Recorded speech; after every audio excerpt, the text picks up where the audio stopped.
जय हिंद दोस्तों, मैं आपके बीच राकेश चौधरी। आज हम बात कर रहे हैं आपके चंडीगढ़ पुलिस के लिए। चंडीगढ़ पुलिस के लिए हमारी स्टैटिक जीके या जीके जीएस की क्लास काफ़ी हो चुकी है दोस्तों। टाइमिंग आपको बता देता हूँ, सुबह 6:15 आपको क्लास मिलेगी और सुबह आपको 10:15 क्लास मिलेगी और शाम को 6:15 आपको क्लास मिलेगी। तो इसमें हम जीके के वह क्वेश्चन करेंगे दोस्तों जो आपको चंडीगढ़ पुलिस में 50 में से 40 प्लस का स्कोर आपको गेन करेंगे।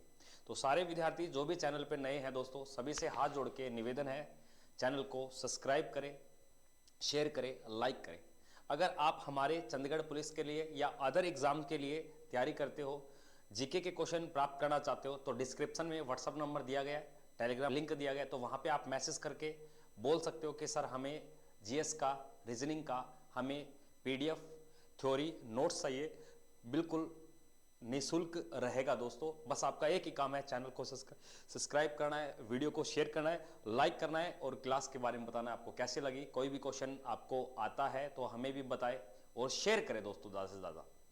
देखिए आज का जो अपना पहला क्वेश्चन है वो क्या दिया गया है, और इसके अंदर आपको 2250 एमसीक्यू क्वेश्चन की पीडीएफ आपको मिलेगी। आराम से ले लेना दोस्तों, कोई बड़ी बात नहीं है। वही पढ़े जो पेपर में आए दोस्तों, ठीक है ना। देखिए यहां पे आपका पहला क्वेश्चन कि ओलंपिक पदक प्रथम भारतीय महिला विजेता, यानी कि इसने ये पूछा है कि ओलंपिक पदक प्रथम भारतीय महिला विजेता। इसने ये नहीं पूछा कि कौन से पदक में विजेता पहली महिला, वो गोल्ड हो, सिल्वर हो या आपके ब्रोंज हो। सिंपल ये पूछा है कि किस महिला ने भारत की ओर से पहला ओलंपिक में पदक हासिल किया था, वह क्वेश्चन बताना है। तो इस क्वेश्चन का जो राइट उत्तर रहेगा दोस्तों वह रहेगा आपके कर्णव मल्लेश्वरी। सन 2000 में वेट लिफ्टिंग में ब्रोंज मेडल प्राप्त किया था, कांस्य पदक प्राप्त किया था। तो भारत की ओर से पहला गोल्ड मेडल विजेता आपसे पूछे तो आपका जवाब क्या होगा, कर्णव मल्लेश्वरी। एकल स्पर्धा में गोल्ड मेडल प्राप्त करने वाले पहले व्यक्ति का नाम आता है अभिनव बिंद्रा। उसके बाद दूसरे की अगर बात की जाए तो आपके नीरज चोपड़ा। ओलंपिक खेल की अगर बात की जाए, 1896 में ओलंपिक खेल की शुरुआत की गई। ओलंपिक खेल में भारत ने जो भाग लिया था 1900 में भाग लिया था।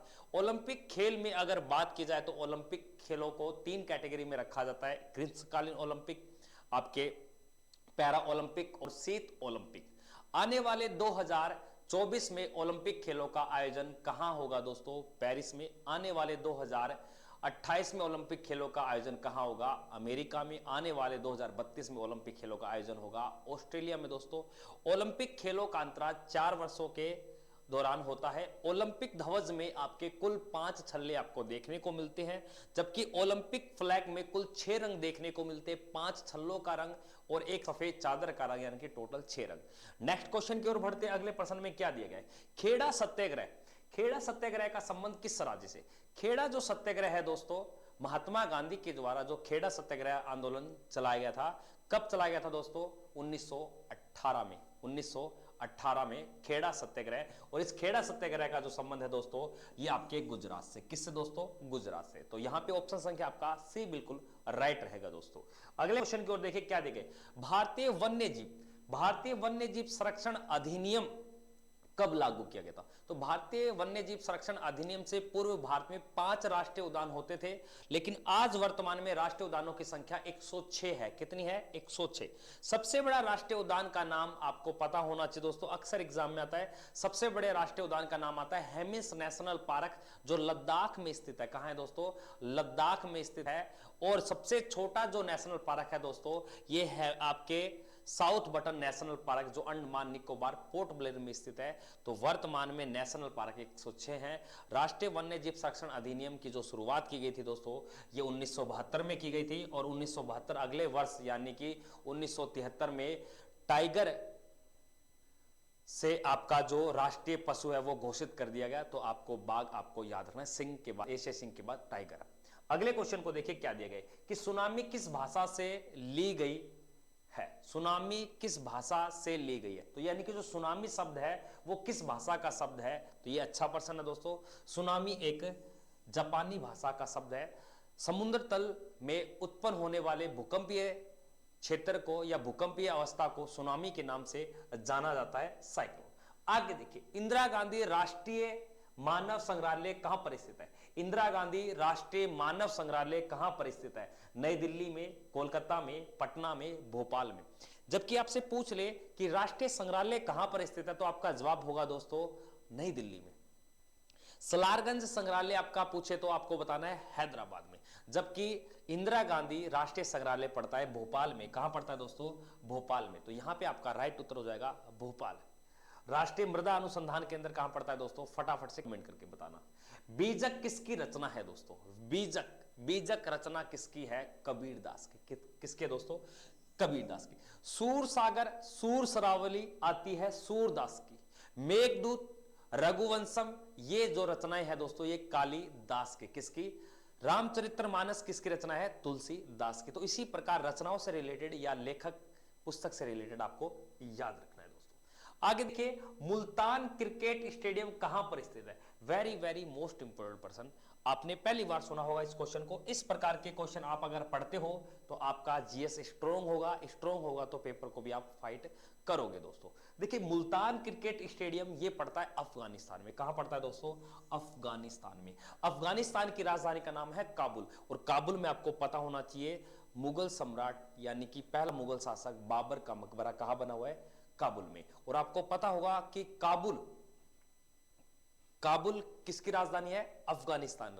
अफगानिस्तान की सीमा भारत के साथ लगती है 106 किलोमीटर, मात्र सबसे छोटी 106, जिसे पीओके क्षेत्र से हम समझते हैं, क्योंकि लद्दाख के ऊपर पाकिस्तान ने कब्जा कर रखा, पाक ऑक्युपाइड कश्मीर। इस कारण सबसे कम सीमा अफगानिस्तान तो है ही कम, लेकिन ये ना हो तो अपने भूटान को बताना पड़ता है दोस्तों। अगले क्वेश्चन को देखिए, सुनील छेत्री का संबंध किस खेल से? देखो, बहुत जो इंटरनेशनल गोल में जैसे रोनाल्डो हो गया, मेसी हो गया, तो उसी प्रकार भारत में सबसे ज्यादा फुटबॉल में गोल करने का श्रेय किसको पास है? सुनील छेत्री। तो कई विद्यार्थी इस व्यक्ति को जानते तो कई नहीं जानते, तो आज याद रखना। तो सुनील छेत्री का जो संबंध है दोस्तों किससे है? फुटबॉल से। तो अक्सर एग्जाम में प्रश्न पूछ लिया जाता है।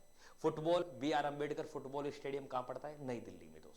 आगे देखिए, बाबर ने किस युद्ध में सर्वप्रथम जिहाद का नारा दिया था? यानी कि ये एक धर्म युद्ध हो रहा है, एक साइड हिंदू एक साइड मुस्लिम, अफगान शासन। देखो, बाबर ने किस युद्ध में सर्वप्रथम जिहाद का नारा दिया था? तो ये युद्ध था खानवा का युद्ध। और खानवा का युद्ध था 1527 में। एक साइड था मेवाड़ का शासक महाराणा सांगा और दूसरी साइड कौन था? बाबर, जिसमें बाबर की विजय होती है जबकि राणा सांगा की हार होती है। 1527 में ये युद्ध लड़ा, जो वर्तमान में राजस्थान के भरतपुर क्षेत्र में खानवा क्षेत्र पड़ता है दोस्तों। अगले क्वेश्चन को देखिए, भारत के प्रथम लोकपाल कौन थे? तो भारत का जो लोकपाल पद है दोस्तों ये प्रथम, तो आपको याद रखना, पिनाकी चंद्र घोष। पिनाकी चंद्र घोष, यानी कि वर्तमान में कौन है, पहला कौन है, इस प्रकार के क्वेश्चन आते हैं। इस प्रकार के क्वेश्चन की भी वीडियो आपको मिलेगी। और जिसने अभी तक जाकर चंद्रयान 3 के बारे में जो भी इतने सारे क्वेश्चन बनते हैं, एमसीक्यू क्वेश्चन, मैंने उसकी वीडियो बनाकर अपने वीडियो सेशन में अपलोड कर रखी है। मिशन चंद्रयान 3 नाम से उसका पोस्टर दिख जाएगा। मात्र 15 मिनट की वीडियो, उस वीडियो को जरूर देखना, क्योंकि वहां से लेटेस्ट टॉपिक है, ट्रेंडिंग टॉपिक है, क्वेश्चन एग्जाम में आ सकता है, करंट का मैटर है दोस्तों। आगे देखिए, अगले प्रश्न में क्या दिया है? दक्षिणी गंगोत्री कहां पर स्थित है? दक्षिणी गंगोत्री ये एक क्या है? अनुसंधान केंद्र। तो दक्षिणी गंगोत्री जो है दोस्तों ये आपके अंटार्कटिका महाद्वीप पे स्थित, यानी कि आप बोल सकते हो दक्षिणी ध्रुव पर एक आपके सैटेलाइट, दक्षिणी गंगोत्री दोस्तों। आगे देखिए क्या दिए गए, मैं आकाश गंगा का नागरिक हूं, यह कथन किसकी है? कथन किसका है? मैं आकाश गंगा का नागरिक हूं, यह कथन किसका है? सुनीता विलियम्स का, यूरी गागरिन का, कल्पना चावला का, या बछेंद्री पाल? तो इन के बारे में तो अक्सर आपने पढ़ा होगा कि अंतरिक्ष में सबसे ज्यादा समय बिताने वाले व्यक्ति या महिला का जो नाम आता है सुनीता विलियम्स, आपको याद रखना है, गुजरात से इनका संबंध है। यूरी गागरिन रूस के पहले व्यक्ति, या आप बोल सकते हो विश्व के पहले व्यक्ति अंतरिक्ष में जाने वाले, यूरी गागरिन 1961 में। कल्पना चावला भारत की ओर से जाने वाली पहली महिला, आपको बताना है अंतरिक्ष में जबकि बछेंद्री पाल माउंट एवरेस्ट पे फतेह हासिल करने वाली भारत की पहली महिला। तो यही कहा था कि मैं आकाश गंगा का नागरिक हूं, ये बात कही थी बछेंद्री पाल ने, नहीं कल्पना चावला ने। तो इस प्रकार के क्वेश्चन आपको याद रखने दोस्तों। अगले क्वेश्चन में देखिए क्या दिए गए कि बेटी बचाओ बेटी पढ़ाओ योजना, बेटी बचाओ बेटी पढ़ाओ योजना की शुरुआत कहां से की गई दोस्तों? Very very most important. ये हरियाणा के किस जिले से की गई थी दोस्तों? फटाफट से कमेंट कर सकते हो आप। ये हरियाणा से बेटी बचाओ बेटी पढ़ाओ योजना का संबंध हरियाणा से दोस्तों। आगे देखिए क्या दिए गए, टाई ब्रेकर शब्द का संबंध किससे? Very very most important. Tie breaker शब्द का संबंध दोस्तों किससे है? क्रिकेट से, कबड्डी से, हॉकी से, फुटबॉल से दोस्तों। तो इसका जो संबंध है दोस्तों वह आपके हॉकी से या फुटबॉल से या आपके क्रिकेट से। तो इसका राइट उत्तर हो जाएगा हॉकी से दोस्तों। आगे देखिए क्या दिया, अल हिलाल नामक समाचार पत्र किसके द्वारा लिखा गया? अल हिलाल नामक समाचार पत्र दोस्तों भारत के पहले शिक्षा मंत्री के द्वारा लिखा गया, जिसका नाम आता है मौलाना अबुल कलाम आजाद के द्वारा। मौलाना अबुल कलाम आजाद की जयंती पर 11 नवंबर को प्रत्येक वर्ष राष्ट्रीय शिक्षा दिवस के रूप में मनाया जाता है, जबकि राष्ट्रीय शिक्षक दिवस के रूप में सर्वपल्ली राधाकृष्णन की जयंती पर 5 सितंबर को मनाया जाता है। अल हिलाल नामक समाचार पत्र किसकी देन है दोस्तों? मौलाना अबुल कलाम आजाद की। ये आपको देखना है। मौलाना अबुल कलाम आजाद कौन थे दोस्तों? तो आप बोल सकते हो भारतीय राष्ट्रीय कांग्रेस पार्टी के सबसे युवा लीडर का नाम भी बता सकते हो दोस्तों।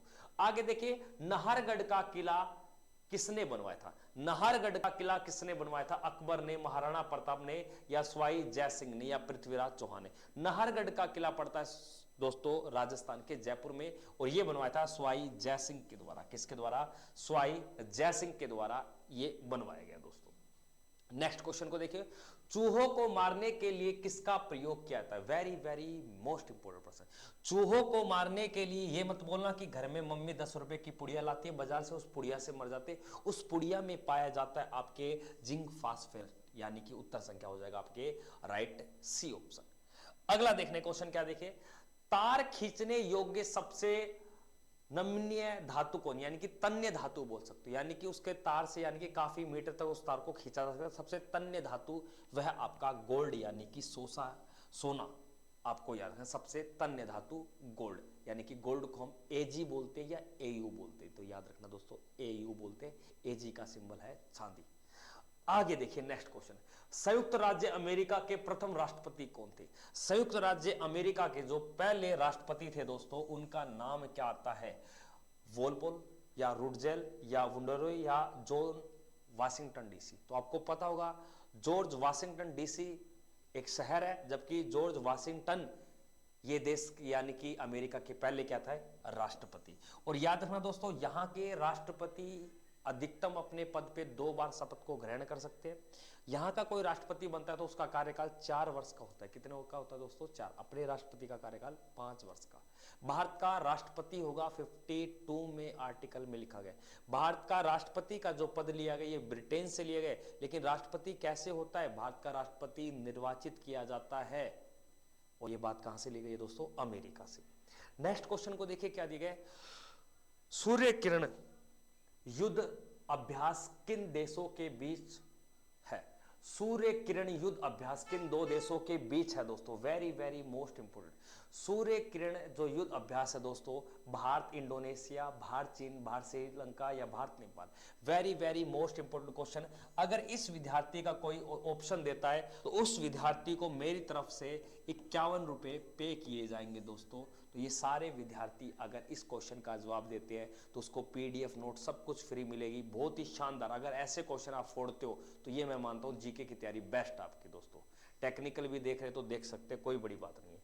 आगे देखिए क्या कहता है, भारत के कितने राज्यों में विधान परिषद है?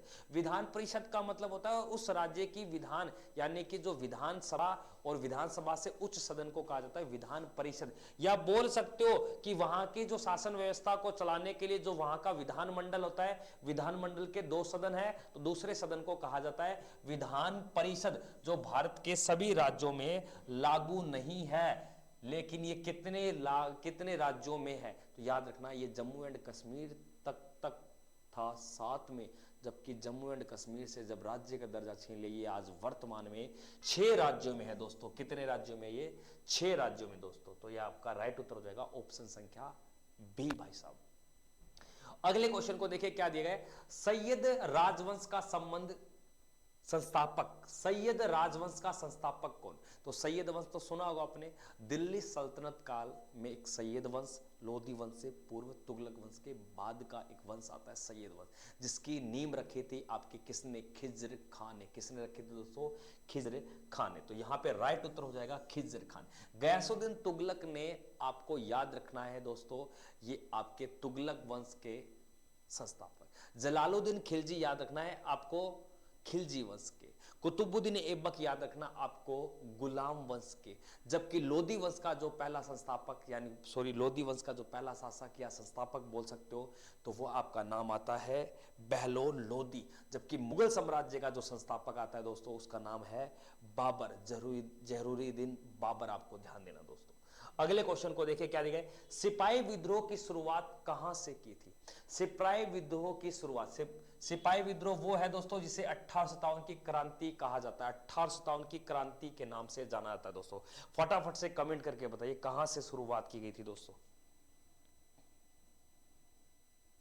करे भाई। सिपाही विद्रोह की जो शुरुआत की गई थी दोस्तों, ये कोलकाता, मेरठ, दिल्ली, बैरकपुर छावनी। तो ये याद रखना दोस्तों, ये की गई थी। आपके शुरुआत की बात कराएं तो शुरुआत तो आपके 10 मई 1857 को मेरठ से विद्रोह करके, या बोल सकते हो 20वीं एनआई से विद्रोह करके दिल्ली की ओर सिपाही कूच करते हैं। और दिल्ली क्षेत्र का जो 1857 की क्रांति में नेतृत्व कर रहा था, वो था बहादुर शाह जफर, जिसको कहां ले गए? रंगून ले गए दोस्तों। ये आपको ध्यान देना है। तो यहां पे आपका राइट उत्तर हो जाएगा मेरठ। जबकि सिपाही विद्रोह की जो पहली घटना घटती है दोस्तों, ये बैरकपुर छावनी यानी कि 34वीं एनआई कलकत्ता में घटना घटती है 29 मार्च को, जहां पे मंगल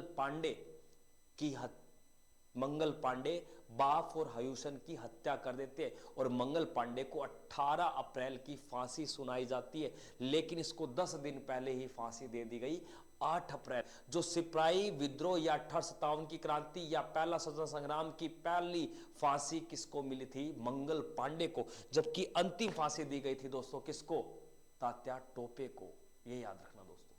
अगले क्वेश्चन में दिया गया है, ग्राम पंचायत के प्रतिनिधित्व यानी कि ग्राम पंचायत के जो सदस्य होते हैं दोस्तों, उनका कार्यकाल कितना होता है? Very very most important. ग्राम पंचायत के जो सदस्य होते हैं, जैसे वार्ड पंच हो गए, सरपंच हो गए आपके, ठीक है ना, उप सरपंच हो गए, तो इनका जो सदस्यों का कार्यकाल होता है दोस्तों, ये आपके 5 वर्ष का। तो ग्राम पंचायत के सदस्यों को पद ग्रहण करते हैं, ये आपके प्रत्यक्ष भी होते हैं और अप्रत्यक्ष रूप से चुने जाते हैं। और इनको बनने के लिए न्यूनतम आयु होती है 21 वर्ष। न्यूनतम आयु कितनी? 21 वर्ष आपको ध्यान देनी है। 73वां संविधान संशोधन 1992 के तहत आपको 11वीं अनुसूची और पंचायती राज व्यवस्था के बारे में तो आपने पढ़ा होगा, चर्चा करेंगे दोस्तों। आगे देखिए क्या देखिए, कन्नौज का युद्ध। ये तो युद्धों से रिलेटेड आपके प्रश्न बन सकते हैं। तो कन्नौज का युद्ध हो गया, इसे बिलग्राम का युद्ध भी कहा जाता है। दोनों एक ही बात है। कन्नौज का युद्ध, बिलग्राम का युद्ध, जो कहां पड़ता है? कानपुर उत्तर प्रदेश में। और ये युद्ध हुआ था दोस्तों शेर शाह सूरी और बाबर का बड़े बेटे हुमायूं के साथ, जिसमें हुमायूं हार जाता है 1539 या 1540। तो याद रखना 1540। और इससे पहले शेर शाह सूरी ने हुमायूं के साथ एक युद्ध लड़ा था, जिसे चौसा का युद्ध बोलते। जैसे चूहा बिल में घुस गया, चूहा यानी कि चौसा, बिल से बिलग्राम यानी कि कन्नौज। और बाद में 1540 में कुछ समय के लिए मुगल साम्राज्य का पतन हो जाता है और भाई साहब सूर वंश की शुरुआत हो जाती है। और सूर वंश की नींव रखने वाले शासक का नाम आता है शेर शाह सूरी, जिसे फरीद खां के नाम से भी जाना जाता है। शेर शाह सूरी का जो मकबरा बना हुआ है दोस्तों, सासाराम बिहार में बना हुआ है दोस्तों। इस प्रकार के क्वेश्चन, और अगर आप पीडीएफ चाहते हो तो डिस्क्रिप्शन में अपना नंबर दिया गया है, वहां से आप मैसेज कर सकते हो दोस्तों। आगे देखिए, भारत में आंतरिक अशांति के समय भारत के प्रधानमंत्री कौन थे? तो आपको पता होगा, जब आंतरिक अशांति के समय 1975 में इंदिरा गांधी ने राष्ट्रीय आपातकाल की घोषणा की थी। तो प्रधानमंत्री आपका उत्तर भी निकल के आ गया, इंदिरा गांधी। और आज आंतरिक अशांति शब्द की जगह सशस्त्र विद्रोह को काम में लिया गया, यानी कि राष्ट्रीय आपातकाल 3 कंडीशन पे लगता है। बाह्य आक्रमण आपके, ठीक ना, आंतरिक आक्रमण और आपके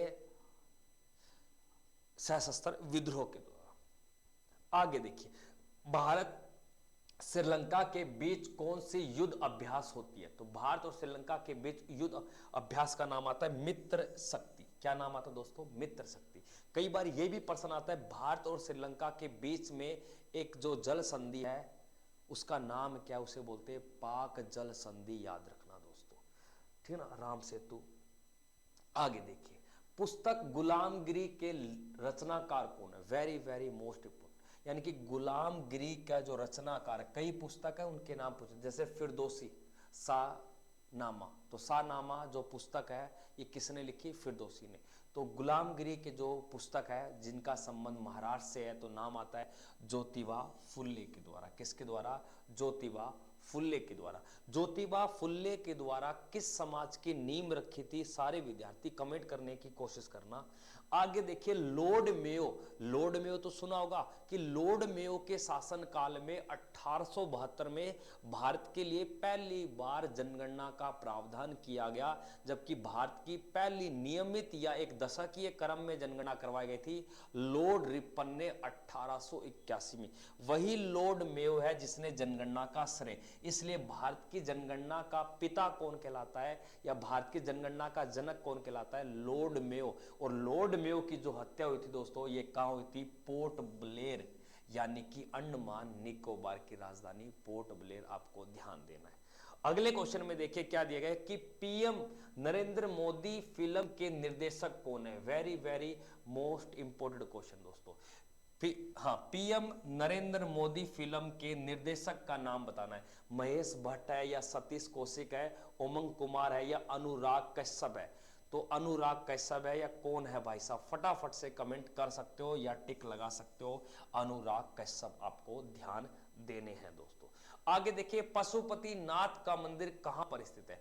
पशुपति नाथ का मंदिर कहां पर स्थित है दोस्तों? Very very most important, Pashupatinath का मंदिर। अगर आप मंदिरों को याद नहीं रखोगे तो भाई भारत में रहने का तो कोई आपका महत्व ही नहीं है। तो भारत में तो भाई साहब आपको धार्मिक तो होना पड़ेगा। तो पशुपति नाथ का मंदिर नेपाल में पड़ता है, भूटान में पड़ता है, श्रीलंका या म्यांमार में?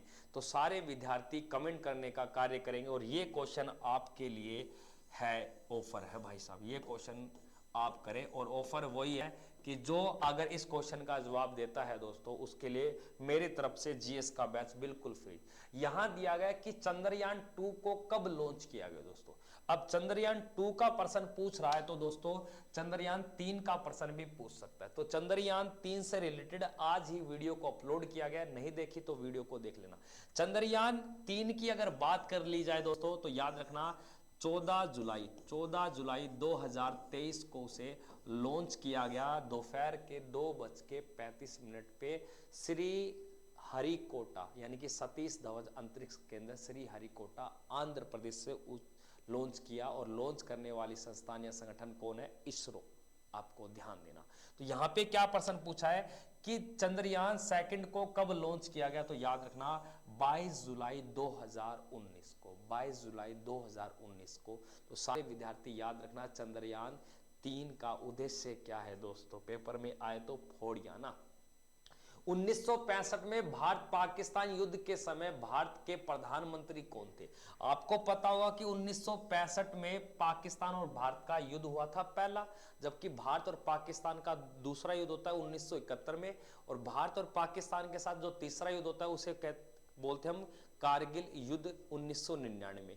याद रखना दोस्तों 1965 के समय जब भारत पाकिस्तान का युद्ध हुआ था उस समय भारत के प्रधानमंत्री लाल बहादुर शास्त्री, आपको याद रखना, क्योंकि 22 मई 1964 में पंडित जवाहरलाल नेहरू की मृत्यु हो जाती है। उसके बाद में जो प्रधानमंत्री का पद लेते हैं उनका नाम आता है लाल बहादुर शास्त्री, जो 11 जनवरी 1966 में ताशकंद उज्बेकिस्तान की राजधानी में इनका निधन हो जाता है। भारत के एकमात्र प्रधानमंत्री जिनका निधन भारत से बाहर यानी कि विदेश में हो रहा है दोस्तों। तो यहां पे आपका राइट उत्तर होगा लाल बहादुर शास्त्री, आपका बिल्कुल राइट उत्तर होगा दोस्तों। आगे देखिए क्या दिया गया, कछुए का एकमात्र अभ्यारण्य गहीरमाथा भारत के किस राज्य में पड़ता है? Very very most most most important question. तो यानी कि कछुए का एकमात्र अभ्यारण्य गहीरमाथा, हाँ गहीरमाथा भारत के किस राज्य में? उत्तर प्रदेश में, तमिलनाडु में, केरल में या उड़ीसा में? तो यहाँ पे जो राइट उत्तर होगा वो इसका राइट उत्तर होगा केरल में दोस्तों। कहां पे स्थित है? केरल में, ये आपको ध्यान देना। नेक्स्ट क्वेश्चन देखना क्या दिया गया है। हाँ, कोक्स शब्द का संबंध किस खेल से? कोक्स शब्द का जो संबंध है दोस्तों ये नौका दौड़ से, ठीक है ना, नौका दौड़ से। आगे देखिए क्या दिखा है, विश्व आर्द्रता भूमि दिवस किस तारीख को मनाया जाता है दोस्तों?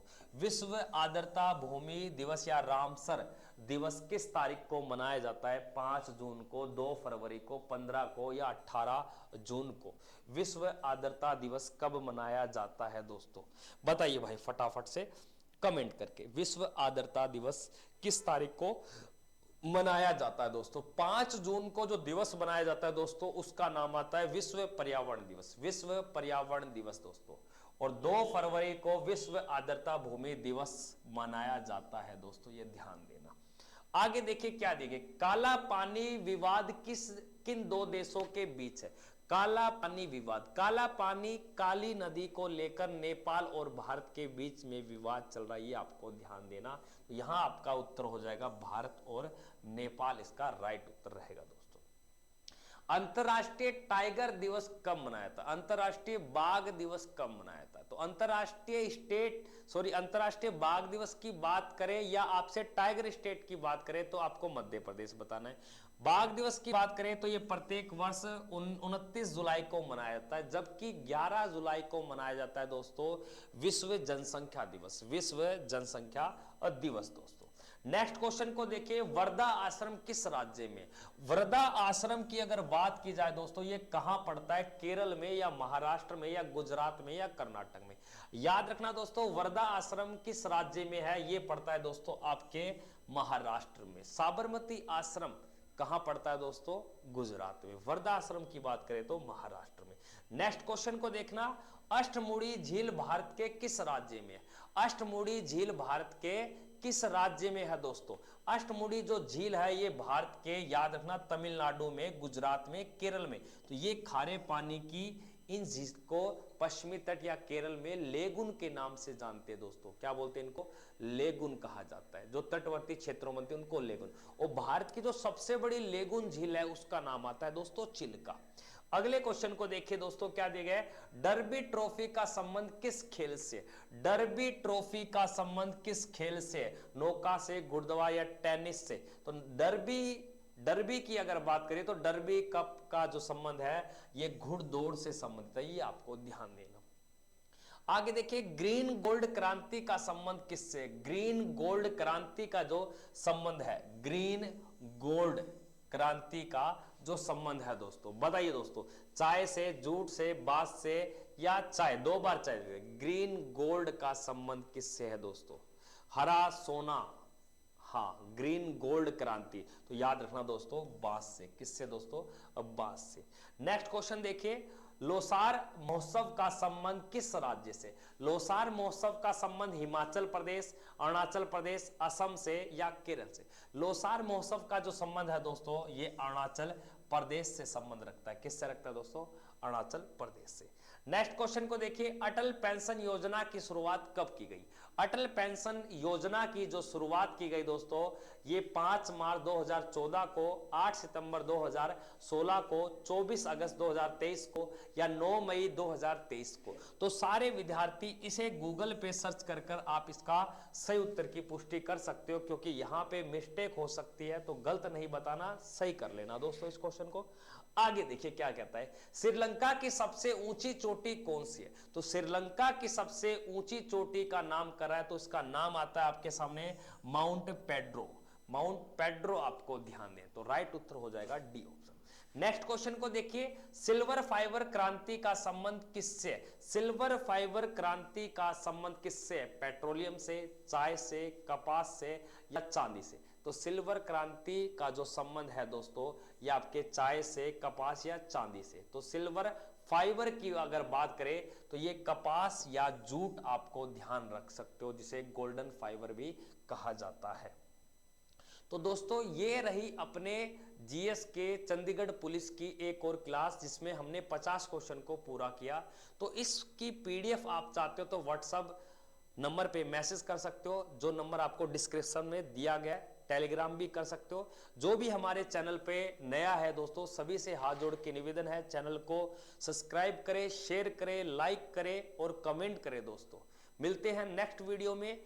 और शाम को क्लास जो रहेगी वो 6:15 बजे रहेगी, सुबह 6:15 बजे रहती है, और एक टाइम अपना 10:15 बजे। तो ये तीनों टाइम आपको चंडीगढ़ पुलिस की क्लासें, जीके की क्लासें मिलती रहेंगी। और शाम को आपके 4 बजे रीजनिंग की क्लास भी होती है, तो वो भी उसको भी अटेंड करें। तब तक के लिए बने रहे हमारे चैनल पर। जय हिंद, वंदे मातरम।